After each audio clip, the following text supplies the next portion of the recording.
میرا لیڈر صرف اور صرف عمران خان ہے، اس کے علاوہ میں جماعت میں کسی کو لیڈر نہیں مانتا، کیونکہ اگر یہ لیڈر ہوتے تو 12 ماہ سے وہ تحریک جو خان صاحب نے حقیقی آزادی مارچ کے نام سے چلائی تھی، 12 مہینے سے پی ٹی آئی کے اندر ایسا کوئی لیڈر پیدا نہیں ہو سکا جو اس تحریک کو دوبارہ سے چلا لیتا۔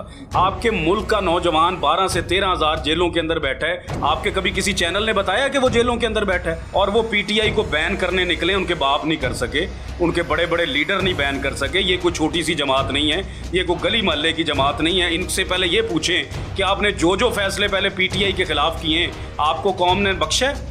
آپ کے ملک کا جاگیردار، سرمایہ دار سب سے بڑی اسٹیبلشمنٹ ہے، بکتا کون ہے؟ خریدا کون جاتا ہے؟ یہ خریدے جاتے ہیں، اور کس کا مینڈیٹ یہ خرید کر لوگوں کو بیچ دیتے ہیں آگے جا کر؟ آپ کا اور میرا، پی ڈی ایم کی جتنی بھی جماعتیں ہیں وہ اپنا جتنا زور لگا سکتی ہیں لگا لیں۔ 3 مہینے کے اندر اندر میرا مرشد باہر آ رہا ہے، اور جس دن میرا مرشد باہر آئے گا دنیا کے اندر ریکارڈ قائم ہوگا، آپ کا پورا ملک جام ہوگا اور پوری دنیا میں امت مسلمہ باہر نکلے گی۔ السلام علیکم ناظرین، آج ہمارے اسٹوڈیو میں ایک ایسی مہمان شخصیت کہ سال سے اوپر ہو گیا میں نے ان کو نہیں دیکھا تھا، اور میں مس کرنا بھی شروع ہو گیا۔ زمان پارک میں جب بھی کوریج کے لیے جاتے تو ایک شخصیت جس سے ہمیشہ سوشل میڈیا والے ہوں یا ٹی وی والے ہوں لازمی بات کرنا چاہتے تھے، فاروق گجر صاحب اس وقت ہمارے اسٹوڈیو میں موجود ہیں۔ یہ وہ شخصیت ہے کہ جس نے کپتان کو پہلی مرتبہ مرشد کہہ کے مخاطب کیا، اور اس کے بعد پھر زمان پارک میں مرشد چوک بنا کے جھنڈے بھی گاڑ دیے، ڈھول بھی آگے، دھمالیں بھی ڈالی گئیں، اور یہ 4-5 ماہ وہاں سے آندھی آئی، طوفان آیا، بارش آئی، نہیں ہٹے۔ اور جناب فاروق صاحب بہت شکریہ۔ جی بہت شکریہ آپ کا گیلانی صاحب۔ شکر ہے کہ آپ سامنے آ گئے، میں تو اداس ہو گیا تھا آپ سے۔ دیکھیں جی، ہم تو بڑی کوشش کر رہے تھے سامنے آنے کی، اور جتنی استطاعت کے ہم مالک ہیں، ورکرز ہیں، ایک ادنا سے ورکر ہے اپنی جماعت کے، جس استطاعت کا میں مالک ہوں اس سے بڑھ کر میں نے ہمیشہ کرنے کی کوشش کی ہے، کیونکہ میرا ایمان ہمیشہ اللہ پر رہا ہے کہ جو بھی کروں گا اللہ کے سائے میں کروں گا، اور انشاءاللہ تعالیٰ اس ہمیں منزل تک پہنچ جائیں گے۔ تو اب بھی میں تو رہا ہوں، لیکن آپ کے پاس ذرا دیر سے پہنچے۔ اچھا گجر صاحب، آپ وہ شخصیت ہے کہ جب بھی ان سے بات ہوتی تھی تو کہتے تھے کہ جناب خان صاحب پر بڑھنے والا ہاتھ پہلے ہمارے گریبان پہ آئے گا، جو گاڑی آئے گی وہ پہلے ہمارے اوپر چڑھے گی، ہمیں رونتے ہوئے خان صاحب تک جائے گی۔ خان صاحب کو گرفتار کر لیا گیا، خان صاحب تو چلے گئے، آپ بھی سارے غائب ہو گئے، آپ انڈر گراؤنڈ ہو گئے تھے۔ نہیں دیکھیں گیلانی صاحب، آپ نے یہ جو سوال کیا، اسی سوال میں آپ کا جواب ہے۔ اگر آپ اس پورے ٹینیور کو دیکھیں کہ جس میں گاڑیاں بھی اوپر سے گزر گئی، ڈنڈے بھی چل گئے، شیلنگ بھی ہو گئی، سب کچھ ہو گیا، اس میں میرے پاکستان کا اور میرے پاکستان تحریک انصاف کا جو نوجوان ہے اس نے سیسا پلار دیوار کی طرح سامنے کھڑا ہو کر مقابلہ کیا ہے، اور فرنٹ فٹ پر رہ کے مقابلہ کیا۔ اور جس مرشد چوک کا آپ ذکر کر رہے ہیں، اس مرشد چوک کو فرنٹ پر ہوا کرتا تھا، وہ کہیں زمان پارک کی بھی بیک پر نہیں ہوا کرتا تھا۔ جب بھی کوئی حملہ ہوتا تھا تو سب سے پہلے وہ نوجوان ہوا کرتے تھے۔ تو وہاں پر ہماری کسی ریاست کے ساتھ یا کسی ادارے کے ساتھ لڑائی نہیں تھی، ہماری اپنے پاکستان کے ان جاگیرداروں کے ساتھ، اس مافیا کے ساتھ جو ملک میں ایک امن کو پسند نہیں کرتے یا آپس کی مفاد کی سیاست کرتے ہیں، ان کے خلاف ہم بیٹھے تھے۔ وہ کل بھی بیٹھے تھے، آج بھی بیٹھے ہیں۔ آج اگر خاموش ہیں تو وہ صرف اور صرف خان صاحب کی پرورش ہے کہ خان صاحب نے ابھی تک کوئی ایسا آرڈر نہیں دیا کہ جس میں نوجوان اپنے اوپر اعتماد رکھ کر باہر آ سکیں۔ ابھی تو ہم بڑی چیزوں کو دیکھ رہے ہیں۔ نہیں، خان صاحب کی آپ پرورش کی بات کر رہے ہیں، وہ کہتے تھے کہ غلامی نامنظور، تو غلامی آپ نے دوسروں کی کیا کرنی ہے؟ آپ کے اپنے ورکر اپنے M P A M N A کے پیچھے چھپے ہوئے نظر آتے ہیں۔ جب سے یہ واقعہ ہوا ہے، آپ کے مرشد کپتان کو لے کے گئے، اس کے بعد نہ ہی کوئی ریئیکشن ہمیں نظر آتا ہے، خاص طور پہ پنجاب کے اندر آپ کے جو ایم پی ایز ہیں، نہ وہ کوئی جلسہ کرنے میں کامیاب ہوئے، نہ کوئی جلوس، نہ کوئی احتجاج۔ اگر جلسے کی اجازت مانگی، این او سے نہیں ملا تو انہوں نے کہا اچھا ٹھیک ہے بھائی، چھوڑیں اس بات کو۔ آپ جو عام ورکر ہے یا خان سے محبت کرنے والا آپ جیسا بندہ ہے، اس کے کیا جذبات ہیں اس بات کو لے کے؟ دیکھیں گیلانی صاحب، مجھے ورکرز کے جذبات کا بھی اندازہ ہے، کیونکہ میں ورکرز کے ساتھ ہی رہا ہوں ہمیشہ سے، گلیوں میں، چوراہوں میں، دیہاتوں میں۔ اور اس کے بعد میں آپ کی سوال کو میں ذرا بلکہ اس کو گہرائی سے بیان کرتا ہوں آپ کو کہ یہ جو ہماری لیڈرشپ پنجاب کی ہے، سب سے پہلے تو میرا کوئی لیڈر نہیں ہے، نہ میں کسی کو لیڈرشپ میں مانتا ہوں۔ میرا لیڈر صرف اور صرف عمران خان ہے، اس کے علاوہ میں جماعت میں کسی کو لیڈر نہیں مانتا، کیونکہ اگر یہ لیڈر ہوتے تو 12 ماہ سے وہ تحریک جو خان صاحب نے حقیقی آزادی مارچ کے نام سے چلائی تھی، 12 مہینے سے پی ٹی آئی کے اندر ایسا کوئی لیڈر پیدا نہیں ہو سکا جو اس تحریک کو دوبارہ سے چلا لیتا۔ ہاں، اتنی جرت اور اتنی ہمت ہم ضرور رکھتے ہیں ورکر کہ ہماری لیڈرشپ اپنے مافیا سوچ سے باہر آ کر اگر یہ سوچے کہ یہ جماعت جو ہے یہ پاکستان تحریک انصاف کے ورکرز کی وجہ سے کھڑی ہے، آپ ورکرز کو آگے لے کر آئیں، آپ کو ورکرز بتائیں کہ تحریکیں چلتی کیسے ہیں اور اپنے لیڈر کے نظریے کو کامیاب کیسے کیا جاتا ہے۔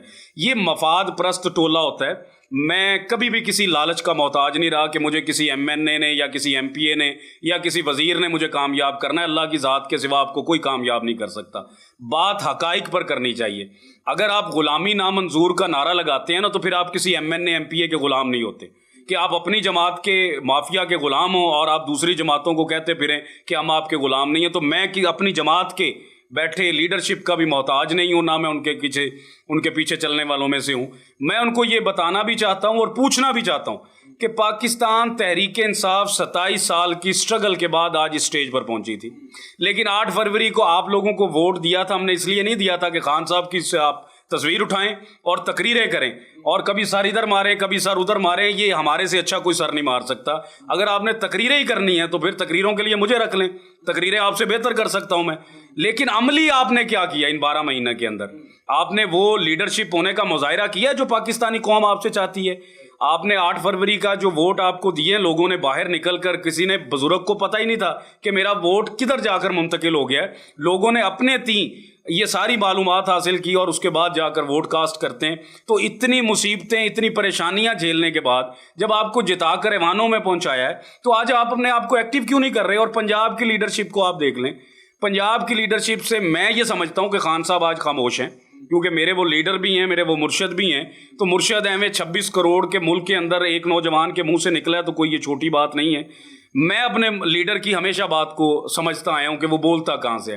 آج بھی خان صاحب اندر بیٹھ کر پنجاب کی لیڈرشپ سے کم از کم مطمئن نہیں ہے، باقی کے تو میں کہہ نہیں سکتا، کیونکہ جب بھی احتجاج کال ہوئی ہے پنجاب کی لیڈرشپ بلوں میں گھس گئی ہے، ٹھیک ہے، باہر نہیں نکلی۔ اگر کوئی ورکر ان سے یہ بات کرتا ہے کہ جناب ہم نکلتے ہیں، ہم بات کرتے ہیں، آپ ہماری بیک پر کھڑے ہو جائیں، یہ اس ورکر کو میٹنگ میں بٹھانا پسند نہیں کرتے۔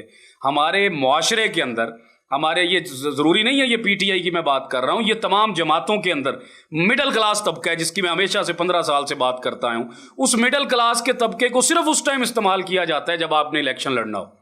جیسے آپ الیکشن لڑ جاتے ہیں پھر وہ مڈل کلاس طبقہ آپ کے لیے حقارت کی نظر بن جاتا ہے کہ آپ اس کو ساتھ بٹھانا پسند نہیں کرتے۔ پھر بھی وہی ایم این اے ہوتا ہے نا، وہی ایم پی ہوتا ہے، اس کا پہلے غرور دیکھیں کہ وہ ایک مڈل کلاس کے باپ کے گھٹنوں کو بھی ہاتھ لگائے گا جا کر، جناب کہ میں ہوں، مجھے ووٹ کاسٹ کیا جائے۔ اس کے بعد وہ چودھری بن جاتا ہے، اس کے بولنے کے انداز بدل جاتے ہیں، اس کا دیکھنے کا انداز بدل جاتا ہے۔ تو اب یہ کام نہیں ہوگا، میری زندگی رہی تو میں بات مافیا کی نہیں کروں گا، میں مڈل کلاس ورکر کی کروں گا۔ جماعتیں تو یہاں پہ ہم دیکھتے ہیں کہ زمان پارک میں ایک میلہ لگا ہوتا تھا اور بہت سارے لیڈرز، اب ان کی شکلیں جو ہیں وہ بدل چکی ہیں، یعنی کہ پرانے لوگ پیچھے ہٹ گئے، نئے لوگ آئے، ان کو پارٹی کے تمام عہدے بھی مل گئے۔ اب ان کی اٹیچمنٹ جو ہے وہ عام ورکر کے ساتھ ویسی نہیں ہے جیسے وہ پرانے لوگ تھے، شاید وہ ڈر کے مارے چلے گئے یا مصلحت کے تحت چلے گئے، وہ سارے چہرے ہمیں بدلے ہوئے نظر آ رہے ہیں۔ نمبر 1، اس سے کیا فرق پڑا؟ آپ کیا سمجھتے ہیں کہ پارٹی اس سے متنفر ہوئی؟ کیونکہ ووٹ بینک تو بہت زیادہ بڑھ گیا خان صاحب کی وجہ سے، وہ تو ہمیں پتہ چل گیا ہے۔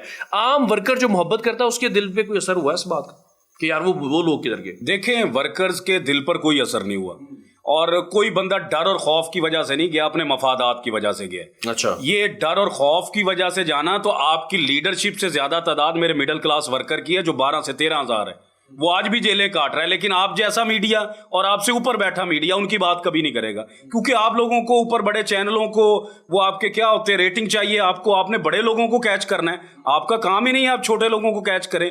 آپ کے ملک کا نوجوان 12 سے 13 ہزار جیلوں کے اندر بیٹھا ہے، آپ کے کبھی کسی چینل نے بتایا کہ وہ جیلوں کے اندر بیٹھا ہے؟ اس کا ذکر کہیں پر نہیں آتا۔ لیکن آپ کے ملک کے جاگیردار جب جیلوں میں جاتے ہیں تو ان کی ڈے بائی ڈے آپ خبریں بتاتے ہیں کہ جناب وہ خبروں میں۔